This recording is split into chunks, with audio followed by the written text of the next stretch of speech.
Hello everybody and welcome to Brentwood, Los Angeles. Certainly one of Los Angeles's most expensive, fanciest neighborhoods, and anybody that knows anything about LA would agree that this is a heck of a place to live. But it also is a place that's infamous for the most notorious and quote unsolved unquote murder in modern times in Los Angeles, and one that captivated the headlines for years as OJ Simpson, who eventually stood trial as the alleged perpetrator of the crime, was released and acquitted of the crime, which technically means under the law that the murderer is still at large.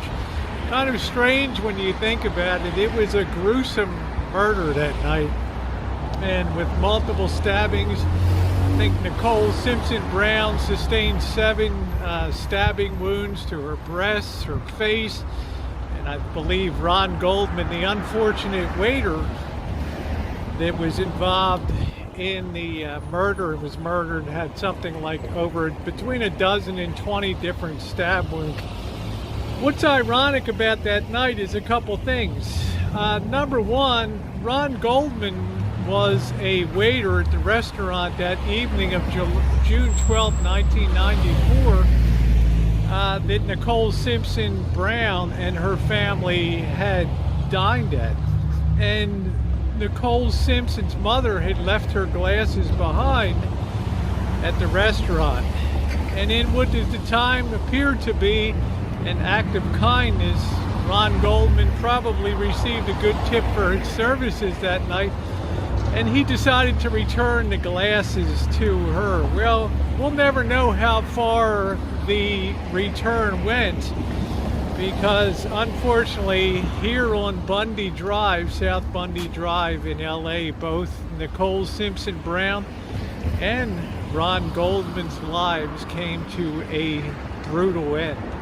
As you can see by the video, this is certainly a fanciest. It's not the fanciest, it's not Beverly Hills, but then again, it doesn't have all the looky-loos and elements of attraction that a place like Beverly Hills traditionally had. I think this is a neighborhood that's rather unstated in its elegance. And as you saw from the opening montage there are some very beautiful and very expensive homes here.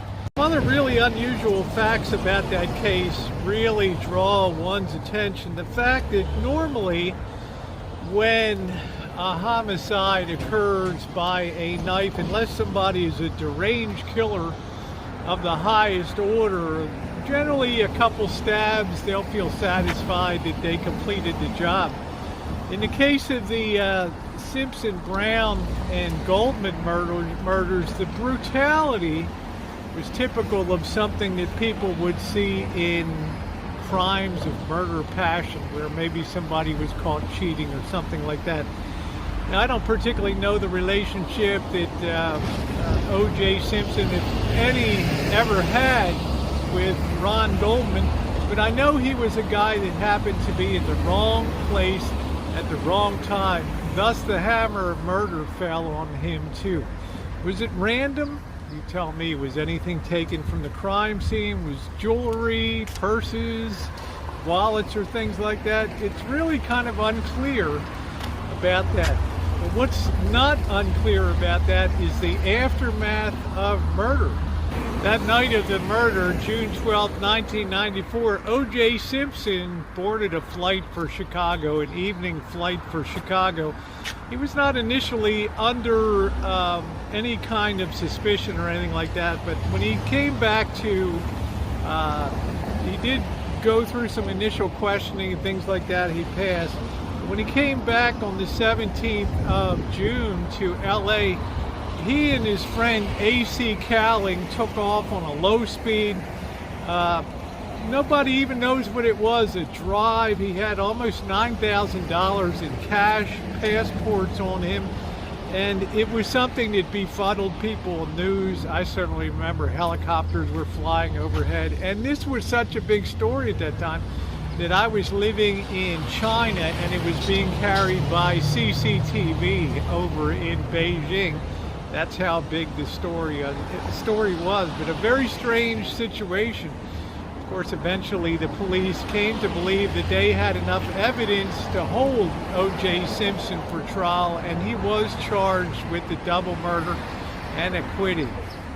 It's also interesting that after the murder, because of looky-loos, and now it's going to be 26 years later, after all the looky-loos and worries about people coming around to the neighborhood, they actually physically changed the address of Bundy Drive from 875 South Bundy Drive to 879 South Bundy Drive. So if you came to look for the place now and you look for 875, well, there wouldn't be an 875 South Bundy Drive.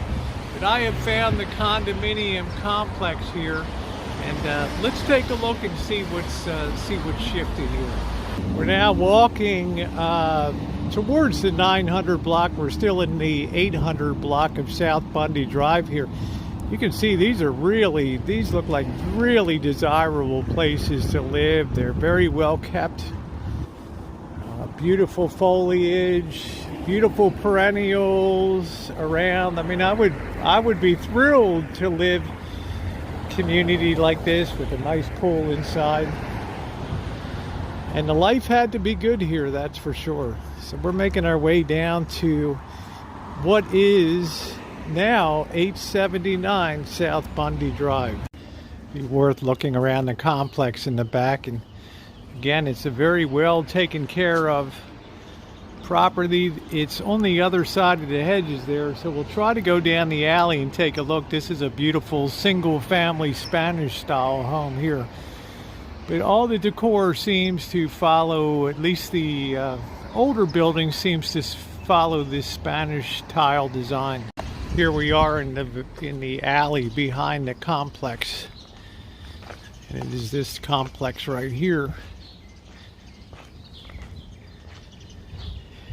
And you can see it is 879 marked right here, but the problem is this is not where the bodies were found. At one time this was 875, and they renumbered it 879 for the reasons that I already told you in the video. We're going to respect the property and not poke the camera over the side, but pretty nondescript from the back, but I figured out a few things from the front. And just for a reference, because this is 877, 879 right there, it used to be 875. A lot of things were renumbered here on this street, but we can get our landmark by the fact that this is 879, which used to be 875. So all we have to do is go around the front.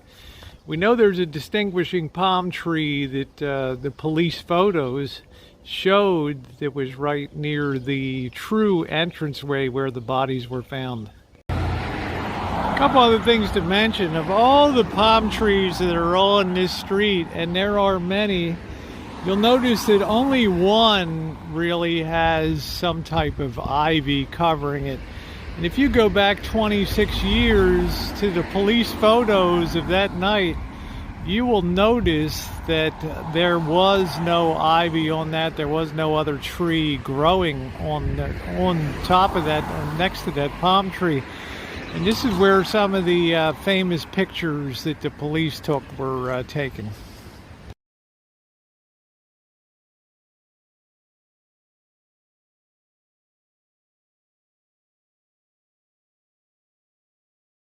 Well, here it is, what used to be the entranceway. It had several steps up, and they've now converted that to just a small step-in entrance on the side here. But if you look at the police photo, you will see sheets on the ground with blood on them and everything else. So this establishes that this is exactly where the bodies were found on what's now 879 South Bundy Drive.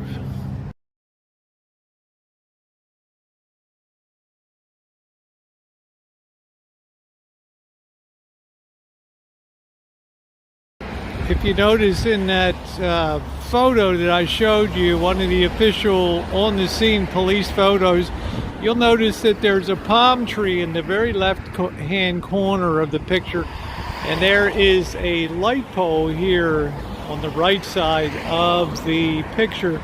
That helps us establish what at that time was the entry to the condo and where the bodies were found. I guess we can't blame the property owners for wanting to camouflage or hide the crime scene to dissuade people, number one, by changing the address, and number two, by changing the entranceway to the Nicole Simpson Brown's condo there. Well, it goes with the turf of being a site of a notorious murder.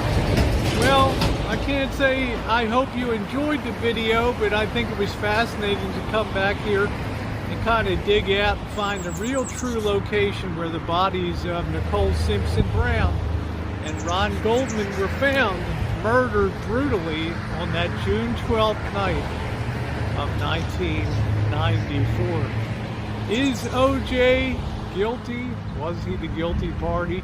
Or does the killer still walk free today? Probably the greatest unsolved, technically in legal terms, unsolved murder crime in U.S. history. Thanks so much for watching, everybody, and thumbs up are appreciated.